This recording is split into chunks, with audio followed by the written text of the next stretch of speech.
Hello and welcome to Mike's Garage. If you haven't already subscribed, please do. And when you do, if you do, when you do, please click on the little notification bell so you'll be notified every time we put up a new video. Okay, got that out of the way. Now, in our last video, we put the transmission in this bike, which is kind of neat. We got it all sliding in and out in the way it's supposed to, and we're just mocking it up. I also got a message from someone in the comments section asking me about polishing this transmission. This transmission was polished a long time ago, and then I polished it up before I put it away about 30 years ago. And so now I'm just going to rub it down a little with some polish and it'll be fine. And that's about all I'm going to do to it. Last night we put a vent on here that is better than the original vent. The original vent was right here, but it got moved. But we took the original vent out. Here it is. Yay, the original vent. Here's the original vent, which is a nice little part and screws right in there.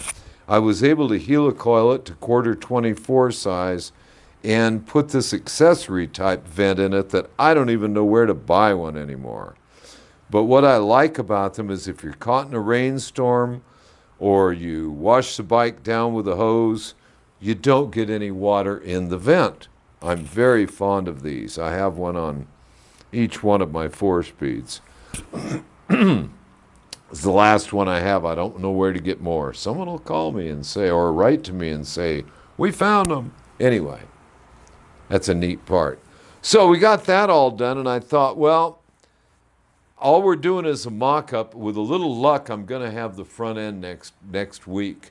Today is Sunday, so next week means we're in next week now. So in the next few days, I really hope to have the front end. Not guaranteeing it, but we're going to try. Well, okay, moving right along. So I'm trying to get things done without that front end. I've been able to jockey things around a little bit.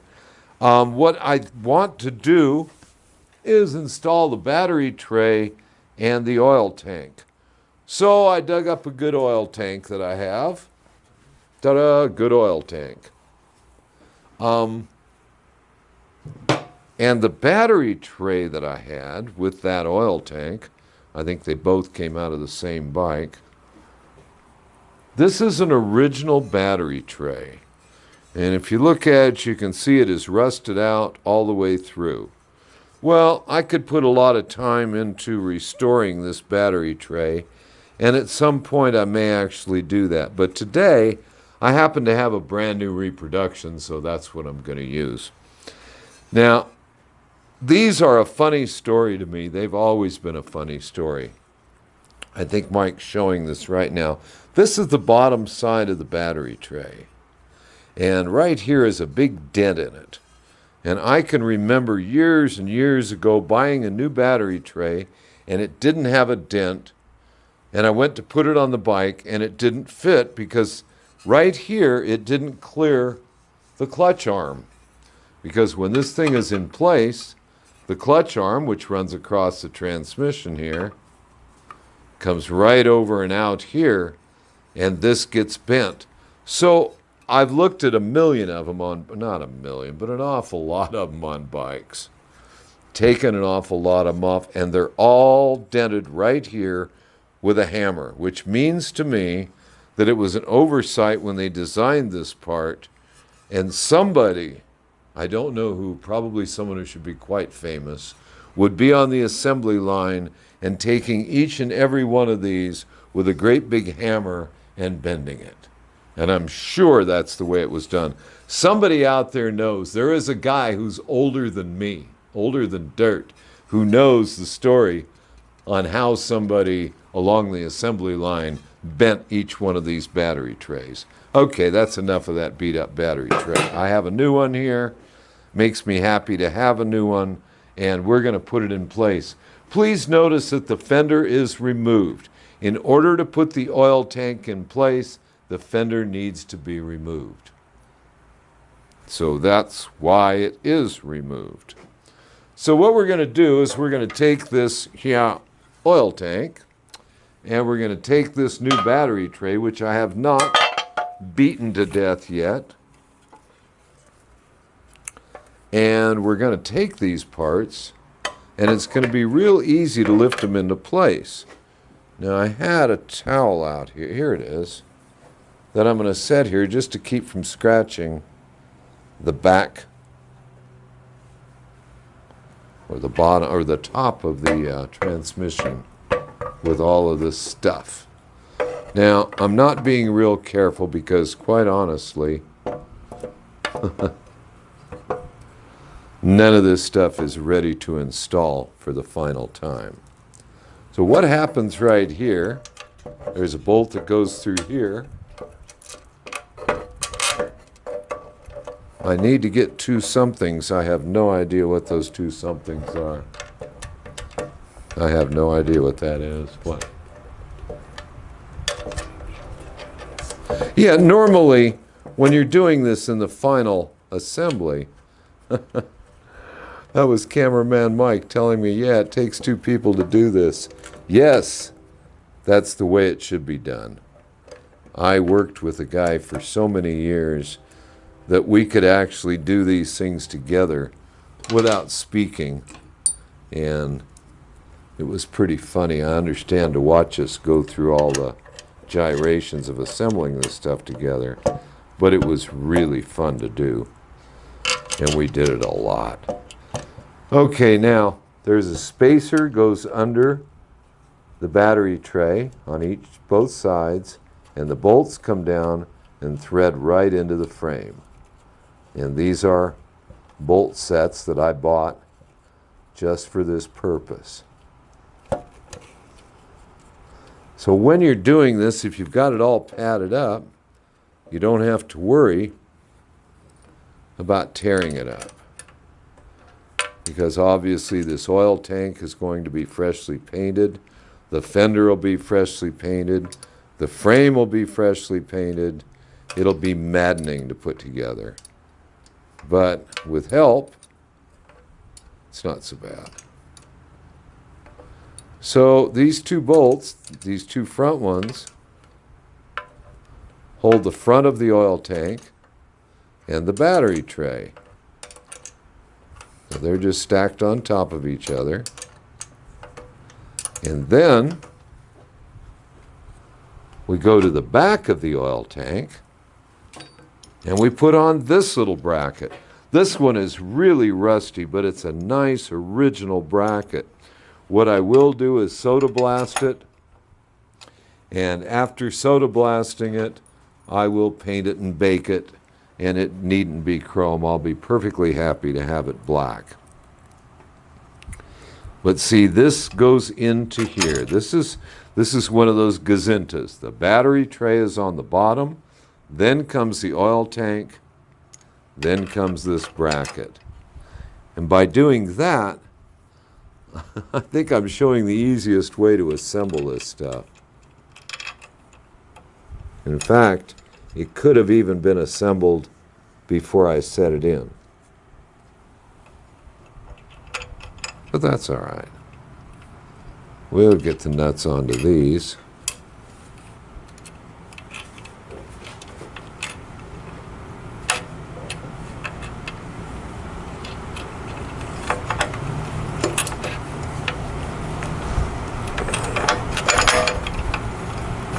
And then we'll, all of this stuff goes together nice and loose so that you can gradually tighten it all up evenly and everything will fit. Now, we're not going to get it perfect here tonight, obviously, because we're just going to do it nice and loose.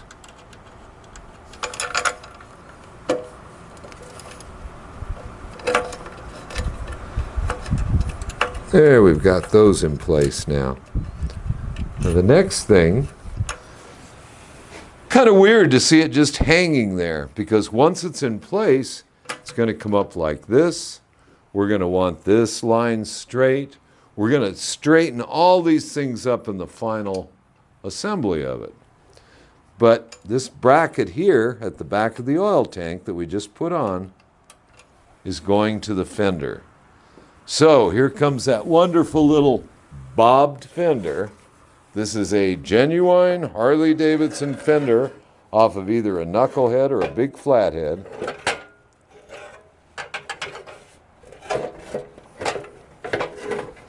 And it has been officially bobbed. And since I've known this fender for many, many years, I'd venture to say it was bobbed a long time ago. The fender has to go on, the braces have to go on the outside of the frame.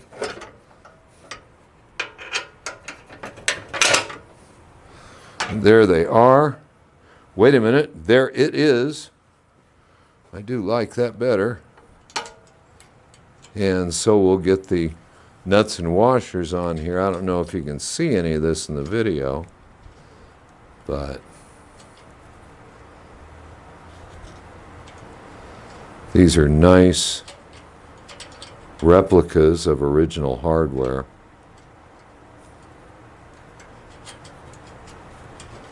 Okay, let's see if I can show this one. Probably be easier to see this one, Mike. And there is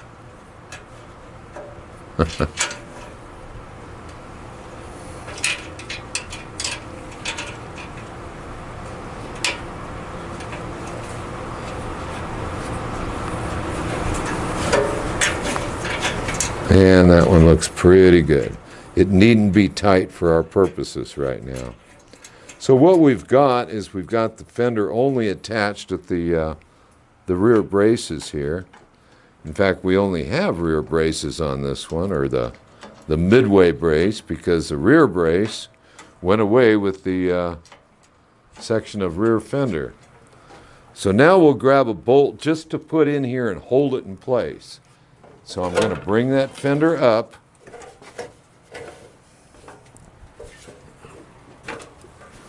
And I'm going to put it in down here at the bottom of the fender, where it goes into the bracket that's on the frame. And there it is.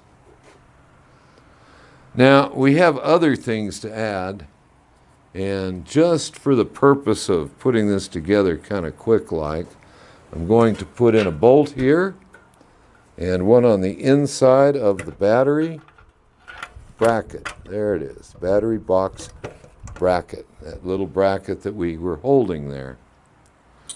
The next thing would be these brackets here. And once we pull this fender into place, everything is going to pull into place nice and easy.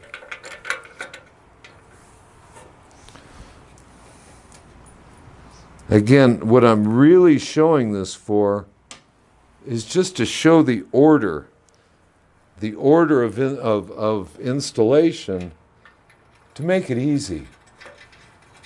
This stuff goes together, it actually goes together rather easily if you know the order to install it.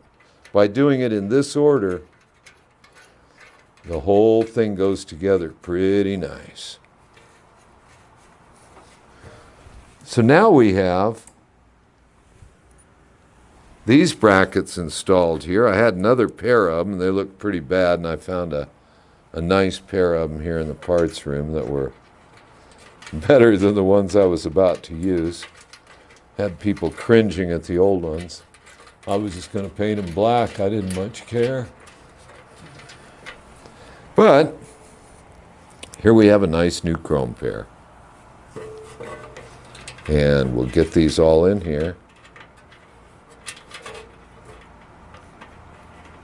And I think there it is. And as we tighten these, I'm thinking real hard what I want to make them the way I really want them. is on the back side of these bolts, on the inside of the fender, I'm going to put some nice big flat fender washers. A fender washer is basically a washer that is a large size. It has a large outer diameter for its smaller inner diameter. In other words, these are 5/16 bolts. We'll have 5/16 washers.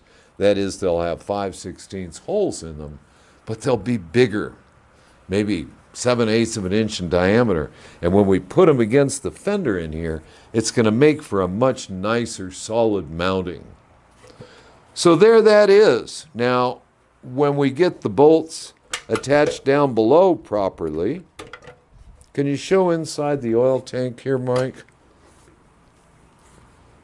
Okay, what I'm trying to show is this bolt coming in the back here and how this is all going to tighten up. Now, I'm going to hold it like that. And if you get back with the camera, Mike, we can show how all of this is going to tighten up, and we'll have a nice straight line here. All of this stuff will be nicely mounted to the frame. The fender and everything will be pulled into place. This bracket on the oil tank will hold both the inner primary cover and the outer chain guard. So there it is. We've done it. More mock-up, more stuff. I want my front end. It's coming. Okay. So for now, there it is. We have the oil tank in place.